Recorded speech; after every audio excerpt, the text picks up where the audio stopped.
What is up, you guys? Welcome back to my channel. Today's video is going to be a Q&A, but also like a summer makeup look. I'm not really doing a tutorial today. I'm really just kind of answering your questions while I do my makeup, but I have listed all of the products below for you guys in case you're interested in anything that I used. It was honestly just too hard to like talk you through what I was using and answer your questions at the same time. It wouldn't work. Anyway, I am answering all of your questions about everything from favorite makeup products to how I got started with blogging, my college experience, my career path, relationships. We kind of touch on everything. And yeah, I hope by the end of this video you feel like you know me a little bit better. So let's jump right into this Q&A. I want to do definitely like a lighter summer glam. It's basically gonna be makeup that you could wear like during the day or at night that won't move. Before I get into the questions, I just got the Magic Cream Light from Charlotte Tilbury in the mail, and I joined the call, like the launch call. They invited me to it, where they had Charlotte, they had a scientist that worked on this, an esthetician that worked on this, like actually creating this formula, and they told me all about it, and it sounds honestly incredible. I have her original Magic Cream. I've heard this one's even better. And in the summer, my skin's not super dry, so I think this is gonna be like the perfect way to start off the look. Probably, oh, it's creamier than I thought. Probably gonna use this. Smells amazing. Smells like all Charlotte products as like sort of a primer, but I'll probably prime with something else too. I think it has SPF in it too, you guys, which is probably why it's a little bit white. Oh yeah, SPF 20. Oh, that's so good. It has everything. All right, let's get into the questions. So first question is, how did you get started with doing makeup? Well, I do feel like I was always wanting to wear my mom's makeup as a kid. She sold Mary Kay at one point, and so I remember playing with her Mary Kay makeup. And then I definitely like wore makeup in high school, but I wasn't like, I don't know, all about it all the time. In college is really where I started getting into makeup because one of my best friends, my roommate, was really into it. And so we would just like sit for hours in front of her mirror and like do our makeup together, and I would use all her makeup, and then I started buying a bunch of stuff, and then like, I don't know, I just totally got into it. So I would say college is when I really got into it. And then after college, I started watching YouTube videos, and then I became like totally obsessed. How long do you think you'll stay in Boston? That was my next question. Oh, well, I guess I may as well tell you guys this. So Ethan and I are actually moving out of the North End. I'm sad. Like, it's so bittersweet. We have lived in this apartment. Sorry, I swear I'm not crying. I just hit my throat. We've lived in this apartment for almost 5 years. I've lived in Boston for 7 years. A little over 7 years. We're not going far, but we are moving to a suburb a little bit outside of the city. We need more space. We're grown out of it. If you know anything about the North End, you know it's small. So we just needed more space. So we decided to go a little north so that we're a little bit closer to our family, like our nieces and our parents, but still be really close to the city. I think we're only like 10 minutes outside of the city. So we're really excited, but like I said, it's so bittersweet. You guys know how obsessed I am with the North End. So it's definitely gonna be an adjustment, but I'm so excited to have more space, and I'm so excited to like create like a new content space where I can film more videos and more like try-ons and get like new furniture and a new mirror to do like, I don't know. I just feel like I'm very limited because of the space and like how much content I can do and where I can shoot, and like we kind of live in a shoebox. So I'm very excited for like more space and getting out of the city and like buying a car and everything that comes along with it. So that's happening at the end of August. So like kind of soon. Oh, the next question was, how long have you lived in Boston? Which I just told you guys. And then favorite restaurants and places to shop. The best restaurants are in the North End by far. I mean, the South End has amazing restaurants too. Back Bay has amazing restaurants, but I'm just totally biased to the North End. Locali, Preza, Brico, those are probably top 3-ish in the North End. And then South End, Barcelona is one of my favorites. Newbury Street is probably the best place to shop. Faneuil Hall is also pretty good, but it's like a little touristy. All right, staying with the Boston theme. This question is, how did you decide on where to live in the city? Any tips would be amazing. I mean, honestly, the whole city's awesome. Like, you really can't go wrong. I have a lot of friends who live in Southie, which is like an amazing young area with great bars and restaurants.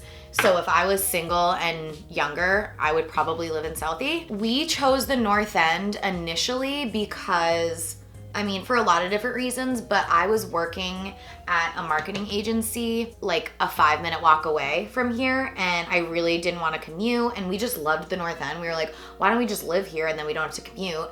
And then Ethan got a job in Back Bay or financial, so he was able to walk to work. So it was really convenient for both of us, and then we kind of fell in love with the neighborhood. That's kind of how we chose the North End. And then as far as tips, I would say like I would look on Zillow, like look at your price range, but you really can't go wrong. Back Bay, South End, North End, Southie, Somerville, Assembly, those are all really good places to look at.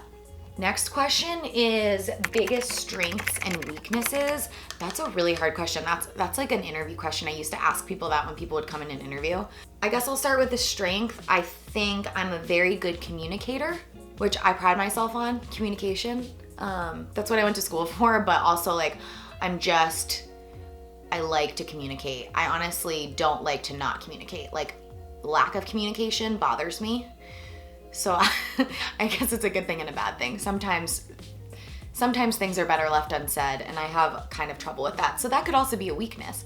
But I would say that's my biggest strength. And then my biggest weakness, Ethan would say like I'm very hard on myself. Like I'm a perfectionist for sure, which I think can be a good thing, but I definitely will beat myself up. Like it's hard for me to ever feel like I'm doing enough. So I feel like being a perfectionist and being like really hard on myself. This question is, did you teach yourself how to do makeup? And yeah, I really did. I didn't go to school for makeup. I would say like Jaclyn Hill probably taught me how to do makeup primarily. When I started getting like really serious about it, I just watched YouTube videos constantly all day, every day. I watched every single Jaclyn Hill upload and Desi, and yeah, so I just totally taught myself. What is your makeup routine when you have very limited time to get ready? I normally will do when I'm like in a rush, but I need something, because I usually need something. Like I'll do my skincare, and maybe I'll do like my Charlotte cream. I'll do my Tula face filter blurring primer. That will just like even out my skin tone. And then I'll do maybe a teeny bit concealer, or maybe not. Sometimes I'll just do my my Eye Duty brightening cream from First Aid. It's so good. So sometimes I'll skip concealer and just do that. And then I will do my brows and mascara, and then like some chapstick. And that's usually what I do when I'm like really strapped for time. The next question is, how long does it take me to get ready every day? It honestly depends. Like I'm not a normal person. I know that sounds weird. I'm not a normal person in that like I get ready for taking photos, or I get ready for filming, getting ready. If I'm like, say I were to be going to work, like cause I work from home. So if I were to be going to work, like when I used to work my 9 to 5, it would probably take me like 30 minutes to get ready to do my hair and makeup. I don't do much with my hair, honestly. I use dry shampoo and a straightener or a curler, and I brush it.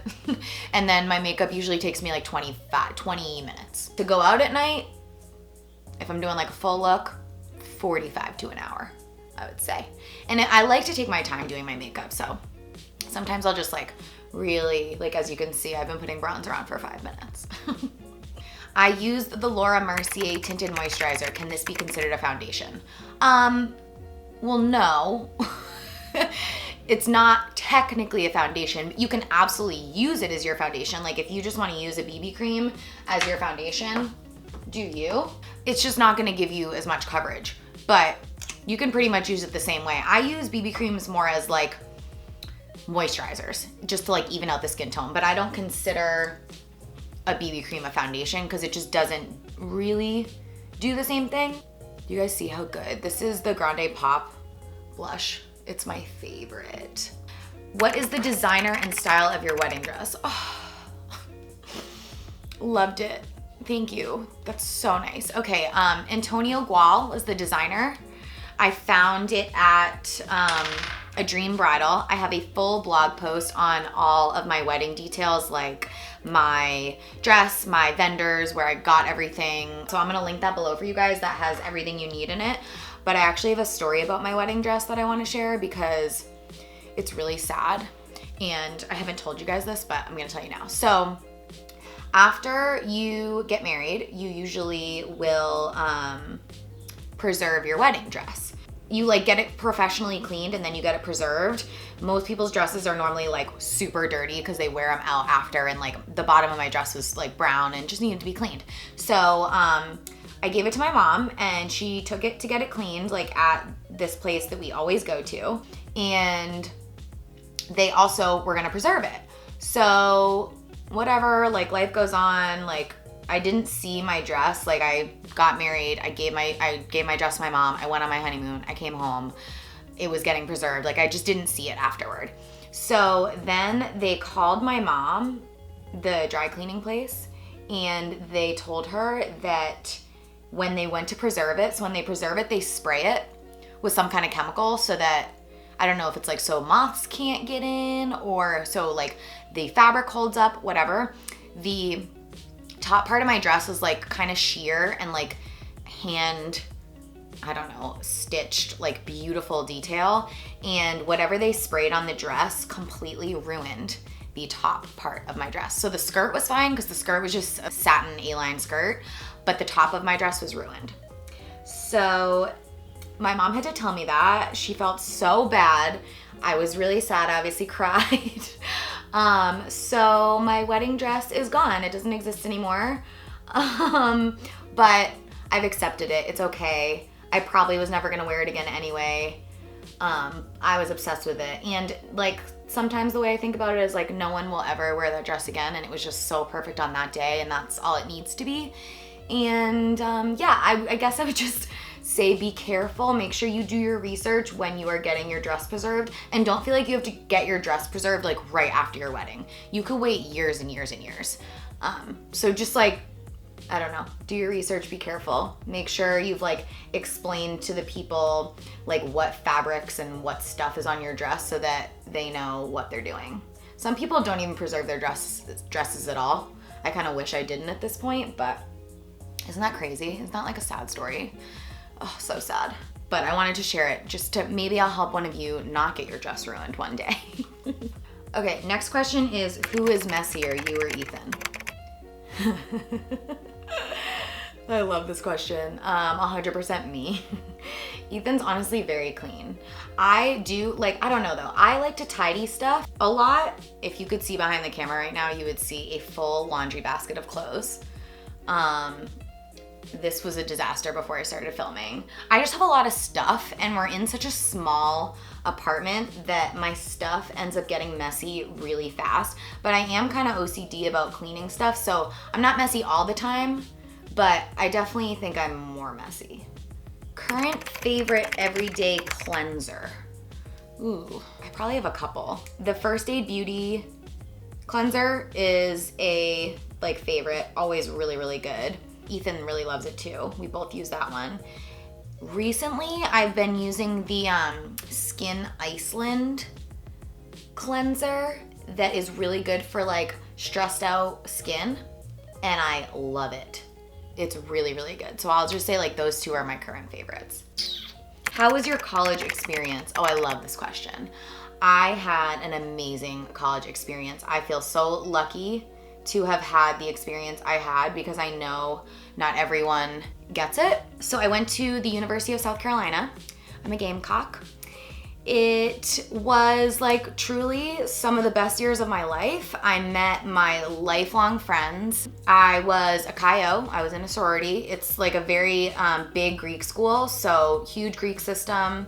I went to college with a best high school friend, and then we lived together all through college, and then we lived together in Boston. So like we had an amazing time. I don't know, I made some of my best friends, made some of my best memories. I was so lucky that Ethan was there with me too, because we have those college memories together. I don't know, college is it was the best. Like there's just, you have no responsibilities. Like you really, it's My dad told me before I went to college, he was like, these will be probably the best 4 years of your life, just because it's before like you have to really be an adult, a responsible adult, I feel like.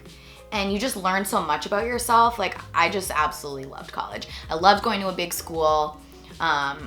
I loved like experiencing the culture down south because it's so different than the culture up north. I feel like that was really good for me as like an 18-year-old to experience a different culture than I was like raised in and I was like brought up. I don't know what else to say about it. The football games were amazing. It was just all around really, really fun. Oh, what did you go to school for? So I went to school for journalism, and then I switched my major over to PR. That was actually what I ended up going into. I worked at a PR firm for 5 years out of school. When did you start blogging, and when did you quote unquote take off? I don't know. I don't think I've taken off. So I started my YouTube channel in 2015, I think, which is crazy. That's a long time. I left my job a year and a half ago and just decided to focus solely on my blogging career. So I've really only been doing this full time for a year and a half, but I started 5 years ago. I guess I would say like once I decided to leave my job and solely commit myself to this, I saw a crazy return on investment, I guess you could say. Like I just, you know, I put all my time and energy into it. I was nannying a little bit too, just to like, you know, help pay bills. But once I really like took the time to, you know, plan out content, figure out what I wanted to like offer people, figure out like how I wanted to connect, like really just figuring out my whole brand and like what I was doing and why. Once I really committed, that's when I saw like growth. And I'm still seeing growth, but you know, it's crazy. It's up and down all the time. It's really hard to work for yourself. It's super rewarding, but and I love it, but it's definitely not for the faint of heart, I would say. So I hope that answers your question. Okay, I love this question. This came from one of my friends and I don't have an answer, so I have to think about it. Which celebrity most motivates you outside of the beauty industry? I don't really feel like specifically celebrities motivate me to like push myself in my career. The people that really motivate me are the other creators and bloggers that I follow, who I see just like day in, day out, shooting content, creating content, connecting, just doing their own thing and hustling, and I see their growth. That is really what motivates me. And then it's hard because like then I would say like Desi Perkins, Jaclyn Hill, like those people motivate me, but that's in the beauty industry. So outside the beauty industry, you just watched the Michael Jordan documentary called Last Dance on ESPN. Well, after watching that documentary, I guess I felt like more motivated. So I guess you could say Michael Jordan. What I learned most from that was that like, yeah, he is a physical specimen, but his mental toughness is what made him like the greatest of all time.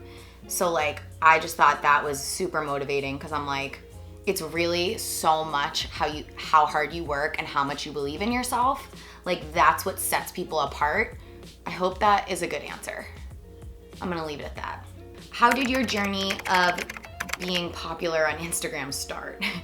I guess I kind of answered that. When I started my YouTube channel back in 2015, I also started my Instagram page. I don't know, I just like really like had a dream and like I'm just like going after it. That's kind of how it started. I thought working for myself could be really amazing. Like the idea of not having a boss and not really having to answer to anybody other than myself, that was just like so enticing to me. I was like, that would be amazing. Little did I know all that comes with it, but I wouldn't change it for anything. I absolutely love what I do. I feel very lucky that I have such a supportive husband and family and friends that like have made me feel like, okay, I can actually do this, because, you know, a lot of the time it's like, what am I even doing? Like, you know, you can just feel like, am I growing enough? Am I doing enough? Like, you need people supporting you in your corner to really help get you to the next level, you know? Are you still close with your friends from high school and college? Yeah, I honestly am. Like I said, I went to college with one of my high school best friends, and she was my maid of honor at my wedding. Most of the girls actually all of the girls in my wedding party were high school and college best friends. So yeah, that's still like my core group girls that I have known since I was 12 and girls that I met when I was 18 and I'm 29. So those are all my best friends, which I am so thankful for. I take like relationships and friendships are so, so important to me. So I view my friendships as like these girls are my family. I've known them for so long and I treasure our friendships and I like work at them, and you can't just like be like, oh, I've known her forever, she's gonna be my friend forever. Like you really have to work on keeping relationships like that up. So I feel so thankful that I am still so close with my core people. Okay, this last question was, do you wear SPF under makeup? Which in the summer during the day, yes, I do. At night, I try not to wear SPF under makeup because if you're taking photos, like say you're out at a bar or something and you take a photo with flash and you have SPF in your foundation or under your foundation, you're gonna get some flashback. So your face is gonna look super white and like washed out. So I try not to wear SPF at night, but definitely during the day, I always wear SPF on my face. I think for lips, I'm just gonna do a little bit of a nude lip and then a gloss on top. Yeah, I love this one. This is Blankety from MAC. I wanna make sure I get to all your questions. So 3 more. First one is, how did you become a successful blogger / influencer? So, I mean, how do you measure success, you know? It's really hard, but I would say, I feel like a lot of people have trouble just starting, and that was me too. Like, I was taking all these baby steps, right? Like I started my channel, but I was still working my 9 to 5. Then I quit my job and I started nannying. And since I've stopped nannying, I feel like you're almost so much more motivated to just like make it happen because you have to and you really want to. So like just go for it and just start, because the sooner you start, the better and better and better and better you're gonna get. I was actually talking to a friend of mine who's thinking about starting a blog recently, and I told her, I was like, the way I try and look at it is, okay, I've only been doing this full time for 1.5 years. Think about where I was 1.5 years into my 9 to 5 job. And like, how good was I at my job? Like I was fine, but I was still so junior. When I made that comparison and that correlation in my head, it allowed me to be so much less hard on myself, because I was like, I'm still very junior doing this. Like I've really only been doing this full time, like fully committed for 1.5 years. So like, in like another 5 years, like to think about where I'm gonna be, that's so exciting, because I just learn so much all the time, and you can grow from the time so much. So just like start, and don't be afraid to start, and just do it, because the sooner you start, the better. Ethan, what's your wakeboard nickname? What? Quad lock? Is that an inside joke? My cousin's just being funny, so we're gonna skip over that question. Last one that I have, how did you get comfortable taking pics for your Instagram? You're so confident, I love it. That comes with time, I would say. The more you do it, the more comfortable you get. The more you figure out like what your angles are, you learn a lot about how to edit. I mean, there are definitely still times where like Ethan and I will be outside and I'm like, there's a lady right there, let's wait till she walks by, because I don't want her to judge me because I'm taking photos, even though she shouldn't judge me because I'm making a living doing this. But you just have to start doing it and like stop caring what people think. And the more photos you take of yourself, the more you're gonna figure out, like I said, your angles, where to hold the camera, or if someone else is holding it, where you wanna be. Just practice, like keep practicing. And yeah, just be confident. Like do what you need to do to feel confident in your own skin. And make sure that you like feel that before you get behind the camera, or in front of the camera. Because once the camera's on you, like you can freeze up and you can get really scared. And like, I still feel that way sometimes when I'm taking photos. I'm honestly 10 times more comfortable doing video than photo. Isn't that weird? But like, I feel like this is way more normal for me than like posing for a picture, like I do.